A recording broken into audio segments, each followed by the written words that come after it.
కడప జిల్లా బద్వేలు మున్సిపాలిటీ పరిధిలోని 35వ వార్డులో మంచినీటి సమస్య పరిష్కరించకపోతే తీవ్రమైన పోరాటం చేపడతామని భారత communist party, Marxist, CPI, CPM Badvel పట్టణ కార్యదర్శి కె. శ్రీను అన్నారు.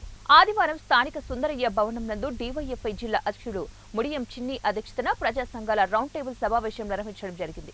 ఈ రౌండ్ టేబుల్ సమావేశం ఉద్దేశించి సిపిఎం పట్టణ కార్యదర్శి కె. శ్రీను మాట్లాడుతూ బద్వేలు పట్టణంలో 35వ వార్డులో తీవ్రమైనటువంటి నీటి సమస్య ఉందని, వాటిని పరిష్కరించడంలో మున్సిపాలిటీ పాలకవర్గం మరియు అధికారులు విఫలమయ్యారని తెలిపారు. నీళ్ళిచ్చే పరిస్థితి ఏర్పడుతుంది. అదేవిధంగా సుందరయ్య కాలనీ, ఐలమ్మ కాలనీ, జ్యోతి బస్ కాలనీలలో నీటి సమస్య తీవ్రంగా ఉంది. కొన్ని చోట్ల బోర్లు వేసిన కాడ కనెక్షన్ ఇవ్వకపోవడం వల్ల పొలాలకు వెళ్ళి నీళ్లు తెచ్చుకునేటువంటి పరిస్థితి ఏర్పడుతుంది.